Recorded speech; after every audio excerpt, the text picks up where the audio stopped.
Okay guys, good afternoon, this is Dong. We'll be doing a review of this Ducati Monster 795, which is one of the iconic naked sports bike that was ever produced by the Ducati Italian motorcycle company.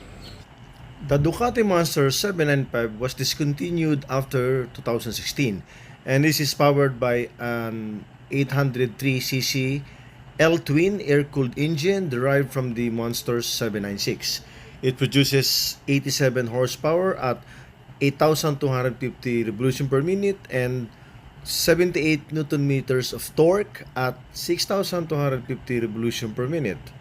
The bike features a 6-speed manual transmission, a dry weight of 167 kg, and a fuel capacity of 13.5 liters. Front brakes times 2 320mm discs, rear brakes single 245mm disc. Tires are front to 120 by 60 ZR17, and at the rear we have 160 by 60 ZR17.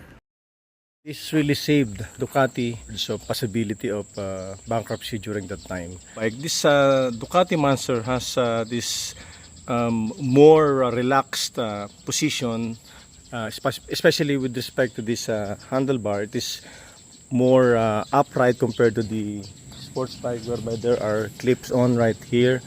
But this one, the original handlebar of this one was actually here, and then I just installed this handlebar riser. So I have actually improved my position in this bike because I have literally increased the height up to more or less 4 inches. The riding orientation now is a bit upright compared to the original handlebar, and whenever you apply the brakes, especially on front, you will feel the tension going forward, and then your hands would feel the weight moving forward, and that is very uncomfortable. But now, since my position is a bit upright, so I can literally say that driving this one is a lot easier than before. Front, you have 4 pistons on the Brembo brake, and then at the rear you have 1 piston. It is fair enough and sufficient enough for you to stop the motorcycle whenever you're driving fast. But in the front, you will usually use this front brakes whenever you're in traffic. And so during this time, Ducati did away with the traditional analog instrument cluster. This is more of a primitive digital style instrument cluster that you really don't have much information on this one. There is no gas gauge, so you will be seeing a notification right here whenever the gas is already low that this will illuminate. The controls are basically the same compared to those other bikes. You have on your left side, you have here the control for the headlights, and then for the turn signal, and for the horn, of course, for the passing light right here. And of course this one is intended for you to switch from one setting to another, which will be displayed right here. And also on the right side you have, of course, the starter button. Also added here a switch for the auxiliary fan that I installed right here. Up front for the oil cooler, which you will be surprised that the gas tank is not metal, it's plastic. Actually these are just the cover. There are actually 2 sides, it can be removed. And then the gas tank is underneath right here, is also made of plastic. And of course the battery is positioned here, in the bottom of the gas tank. And it's a bit cumbersome for you to remove this thing, especially whenever you would like to service the battery, because you have to remove so many bolts and everything, and that is a bit tricky and will take some time for you to remove the battery. So this thing is a cowl, a cover, where you can remove Allen bolt right here, and also the other side. This is a Ducati Monster 795. You have actually 2 swing arms, and the 796 model has only 1 swing arm, which is located here at the left side of the rider. It's prone to wear and tear. Of course, you have to service this every now and then. and then you have to replace the chain, of course, and also the cogs at the rear, and it's a bit cumbersome because you have to really seriously consider changing this as soon as these are already worn out.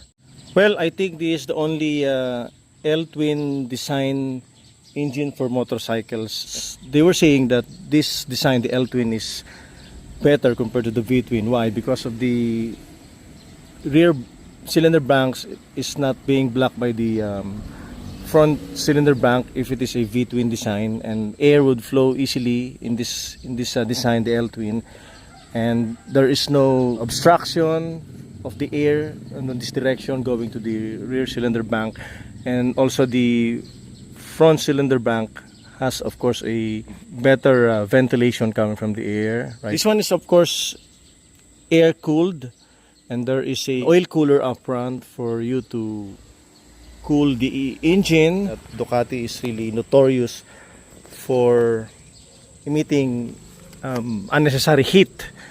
Whenever you ride this one and then you're stuck in the traffic, mind you, you'll be pissed off. I don't know about the Ducati, why it's really notorious as far as this heat coming from the engine is concerned. I think one of the reasons why is that the design of this thing, particularly the mufflers design, is already here underneath the seat, and of course it's right here, so it's really near you. And that's why in the later designs of Ducati, they simply rerouted the exhaust system, no, going right here underneath, and then the mufflers are basically located right here. That will somehow be isolating the exhaust system from the rider. And the engine is a unique design because this one is, they call it Desmodromic, compared to the typical engine with valves and there's a spring. So the action is only one way. So the tappet would press on the valve going down, and the spring, there's a tension, and then the valve will go up because of that spring tensioning up, no, going up. But this one is Desmodromic. There are no springs on all of the valves. Technically, there are 8 cam lobes for all of these 4 valves, 2 valves here and 2 valves on the other side. So technically, the first lobe would be used to press the cylinder valve going down, and the other lobe will be used to pull up the valve that was already open. There are 2 actions actually, going down and going up. Compared to the typical valve design of some other engines, there's only one direction, going down, and then the valve will go up because of the tension of the spring. That will be, it is compressed while going down, and then it will decompress going up. Okay, you all know the Desmodromic design is really a high torque engine, and this one can rev up to 14,000 revolutions per minute. If there is a spring in the valve would be having this floating situation whenever there's already high revving, more probably around 8,000 or 10,000 revolution per minute. And chances are the valve and the piston would hit each other, and that will be catastrophic as far as your engine is concerned. That will be the damage, and the cost of repair would be astronomical, I may say. Unlike this one, you don't have any possibility of valve float or spring that is really cannot cope up with the fast moving valve. My experience, and even some Ducati owners, the engine is really a bit noisy because there are 2 actions of each valve, one going down and going up. So you can hear the engine is really noisy, and there are these ticking sounds that you will really hear every now and then, particularly when the engine is cold, and those ticking sounds are very dominant. However, once you get used to it, you'll somehow forget that your engine is really having those, well, unique or annoying sound, I may say. Enthusiasts would always say that The engine is unique, and that's the signature sound of this Ducati Monster. Okay, that is my overview of this Ducati Monster. Okay, driving this Ducati Monster 795 is a wonderful experience. When I was young, I really had this intention of buying a Ducati Monster back then, but I could not afford it. So this time I got one, and I'm really enjoying this one, and I can honestly say that this performs very well, and that 803cc engine is giving me that enough torque for me to drive well along within Metro Manila, of course, and give you enough power whenever you need this or drive this in the expressway. Originally, I am not comfortable driving this one because of this low profile bar handle, which I already replaced with the higher one, and of course added this bar handle riser, which give me enough room to sit comfortably and on that upright orientation. And of course that is a wonderful thing for me to drive this Ducati Monster, and especially during long trips I can easily maneuver and feel comfortable and don't feel that fatigue that is associated with those sports bike. And of course the seat is quite comfortable and give you enough cushion for you to drive, and I think in long rides this will be very comfortable and will help you a lot not to feel that fatigue whenever you're driving on a longer distance. Since the engine is only 803cc, it's quite economical, and you will be driving from Cainta going to Tagaytay and Tagaytay going back to Cainta, maybe around 400 pesos or to 500 pesos. It's really economical. I really appreciate that because of that very economical aspect of this bike. Ergonomic wise, well, those switches on your left and right hands are really comfortable, and you can easily toggle from one switch to another, left and right. So though whenever you're driving this thing, you won't feel that you are distracted because of the fact that you are trying to control one switch to another. Still, it's basically safer for you not to play with this thing, switches every now and then, or you have to be focused while driving this bike. When you're on the highway cruising, you won't really feel that engine is quite hot, and of course the air is really trying to cool down the engine, but whenever you are stuck in the traffic, you really feel the engine is getting hotter and hotter, especially if the traffic jam is really heavy. You'll feel uncomfortable sitting on this Ducati Monster and feeling those heat, no? Coming from the bike, no? Trying to give you that uncomfortable feeling, especially your left and right thigh are really feeling those hot sensations. Whenever stuck in the traffic, I'll just turn off the engine, and then I'll just turn it on whenever there's a need for me to move, so that I won't really feel that hot, very very hot engine that's really stuck in the traffic. Driving this in the highway, it feels light, nimble, agile, safe, stable. These are the things that are really associated with the Ducati Monster, and so therefore don't be afraid for you to drive this thing in the highway, because it's really safe and really really stable to drive this Ducati Monster. Well, in recent models of Ducati Monster, there were some debates with respect to those diehard enthusiasts saying that the fact that the trellis of the Ducati Monster was already missing, it somehow lost its appeal as the original Ducati Monster. And they were saying that it has become more of a sort, quote and unquote, generic Japanese type sports bike.